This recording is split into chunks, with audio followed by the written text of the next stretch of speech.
আমি আরেকটা কথা বলতে চাই, খালেদা জিয়া অসুস্থ, তাকে বিদেশে পাঠাও, আল্লাদের আর শেষ নাই।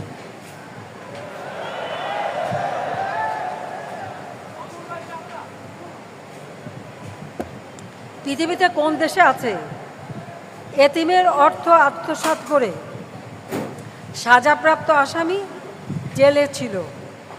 অন্তত আমি এইটুকু দয়া করেছি যে ঠিক আছে, বয়োবৃদ্ধ মানুষ বা অসুস্থ, হাঁটতে চলতে উঠতে বসতে অসুবিধা, শুলে একজন না ধরলে উঠতে পারে না, জেলখানায় যখন এই অবস্থা দেখেছি তখন যে ঠিক আছে, যেটুকু আমার ক্ষমতা আছে, সেই এক্সিকিউটিভ যে পাওয়ার আমার আছে তার মাধ্যমে তাকে আমি তার বাসায় থাকার সুযোগটা করে দিয়েছি। এখন উনি সেজে গুজে মেকআপ নিয়ে একেবারে বুটু একে হাসপাতালে যান, আর এদিকে তার ডাক্তাররা আবার রিপোর্ট দেয় খুবই খারাপ অবস্থা, মানে একটা নাকি যায় তার লিভার নাকি পচে শেষ। তো লিভার সাধারণত পচলে মানুষ কি বলে সেটা আমি মুগ্ধ বলতে চাই না, কি খেলে তাড়াতাড়ি লিভার পচে সেটা তো সবাই জানেন। আর দ্বিতীয় কথা হচ্ছে, আমার কাছে বলে কোন মুখে, আমার কথা সেখানে আমার কাছে বলে কোন মুখে জিয়াউর রহমান, আমার বাবা মা ভাই তাদের হত্যা, তাদেরকে ইনডেমনিটি দিয়ে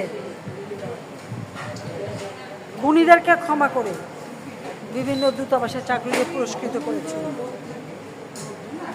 এরশাদ এসে তাদেরকে রাজনীতি করার সুযোগ দিল, রাষ্ট্রপতির পদপ্রার্থী হওয়ার সুযোগ দিল। খালেদা জিয়া ক্ষমতা এসে আরও এক ধাপ। খালেদা জিয়ার ছেলে মারা গেল, কোকো। শত হলেও একটা মা সেটা মনে করে এই এত কিছু করার পরেও, আর আমাকে তো হত্যার চেষ্টা বারবার, কারণ আপনার মনে আছে 21 আগস্ট গ্রেনেড হামলার আগে বক্তৃতা দিল শেখ হাসিনা, প্রধানমন্ত্রী তো দূরের কথা, বিরোধী দলের নেতাও কোনোদিন হতে পারবে না। তো আল্লাহ তার ডাক শুনেছে, এখন তিনি কিছুই হতে পারেননি, এটা হলো বাস্তব কথা। যাই হোক, আমি আমার জায়গায় আছি। শুধু তাই না, যেদিন কোটালীপাড়া বোমা হামলা করে, বোমা পুঁতে রাখে, তখনও খালেদা জিয়ার ঘোষণা ছিল আওয়ামী লীগ 100 বছরেও ক্ষমতায় যেতে পারবে না। দেখো, সবসময় তার বক্তৃতা আছে, অনেক কিছু সামনে বলে ফেলে, এবং এদেশের যত বোমাবাজির পিছনে তাদের যে হাত আছে এতে কোনো সন্দেহ নেই। আমি এই কথার পর জিজ্ঞেস করবো, 21 আগস্ট গ্রেনেড হামলা করে যারা হত্যা করে সেই বিচারটা হতে দেয়নি, সেই যতগুলি আলামত ছিল নষ্ট করেছে, জজ মেয়ার নাটক সৃষ্টি করেছে, যে এই ধরনের ঘটনা ঘটালো, তার জন্য আমাদের কাছে এত করুণা দয়া চাই কীভাবে? সেটাই আমার প্রশ্ন, যে বারবার যারা আমাকে হত্যা করতে চেয়েছে, তারপরে তো আমরা করেছি করুণা। খালেদা জিয়ার ছোট ছেলে মারা গেছে, আমার তরফ থেকে তাদের সাথে যোগাযোগ করা হয়েছে, সময় নির্দিষ্ট করা হয়েছে, আমি গেছি, আমার মুখের উপরে দরজা বন্ধ করে দিয়েছে, আমাকে ঢুকতে দেয়নি। কত বড় অপমান!